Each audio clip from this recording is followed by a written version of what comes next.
I'm really frustrated because I've shot this video twice already and I don't feel like I'm conveying the amount of importance that needs have. My name is Leela Sinha. I'm the founder of the Intensives Institute and Alegiano Consulting, and I help you build a whole human business that takes care of you and your people. And I'm trying to talk about needs. I'm trying to talk about how everybody has needs. Everybody has needs, and some people's needs get met, and some people's needs get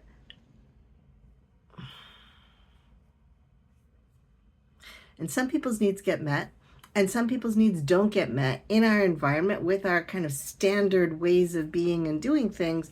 And the more we can expand our systems and our institutions and our companies to take care of those needs, the better off we're going to be. The better off our companies will be, the better off we'll be, the more happy we'll be to go to work, the more happy our people will be to go to work, the more happy our customers will be to buy from us. Like it benefits everybody to meet people's needs.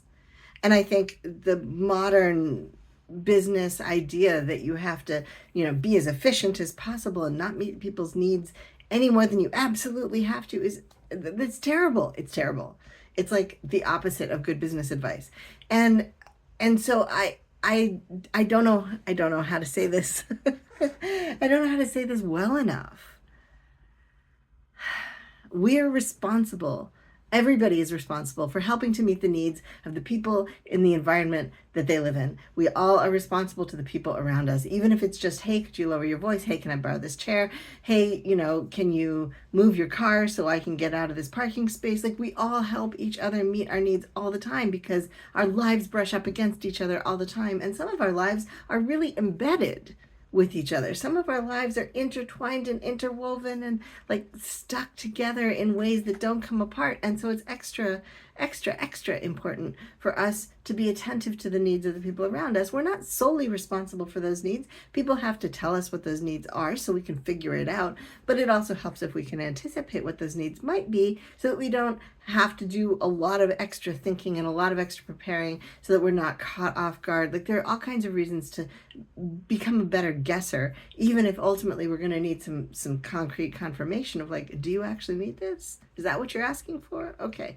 So that's a communication question. I'll talk about that another time, but we are responsible to each other all the time, every day, in every environment we're in. But when we are leaders, when we are business owners, when we are in charge of some group of people or an environment that impacts a lot of people, or an institution like a business that impacts a lot of people, like think about how Apple was a while ago when everybody was standing in line and watching them, and they were the cutting edge company, and people were really identifying as Apple people. Like, when that was alive, especially, right? Apple had an added responsibility to those people. They didn't think they did, but they did. And so when we are in charge of things like that, we are extra responsible because we have extra power. And when you have power, you need to take responsibility for what that power does. So you got to take care of yourself, because if you don't take care of yourself, you're not going to make good decisions. That's just how that goes. And once you're taking care of yourself, you got to take care of your team, your employees, your contractors, all those people. And then after that, it's your customers and your clients. Because if you don't take care of your customers and your clients, then you're not providing them good service, as we have seen with so many companies going through what Cory Doctorow calls enshittification, where they gradually devolve from taking care of their clients and their customers, which they have to do at first to prove concept, to taking care of their investors and their CEOs and not many other people.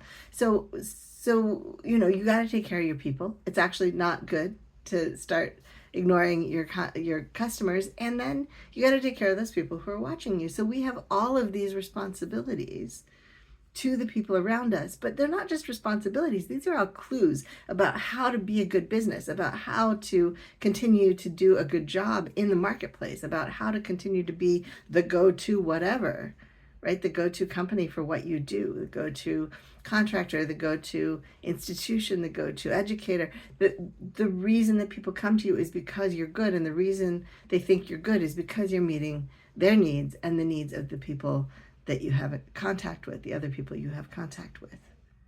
So this is good for your bottom line. So you might look at it as, oh, my employee wants to write with Blackwing pencils and those are really expensive. It's going to cost me $20 for a box of 10 pencils. That's ridiculous. Or a box of, I don't know, 5 pencils. I don't know what they cost these days. But if you buy your employee those pencils, that says to your employee, I care about you, and this is a tool you've said you need. So I'm giving you the tool you've said you need. And in exchange, that employee knows that you care. That employee feels like you take good care of them. And when that employee knows that and feels that way, then they have a different kind of relationship with you and your business. Because it's no longer just, I do these things for you and you do these things for me. It's something else. It's something bigger. It's something wider. It's something stronger. And that's really, really important. That is the key for healthy business. And that is the key for you continuing to want to go to work, because you're not nervous that your employees feel icky about you and you can't figure out why, and they might quit and they seem mad, but they won't talk to you. That doesn't happen when you have good communication, which, like I said, I'll talk about in a later video. And when you take care of their needs, when they feel like you're taking care of them, seeing them, understanding them, and trying to make it as easy as possible for them to do their best work for you.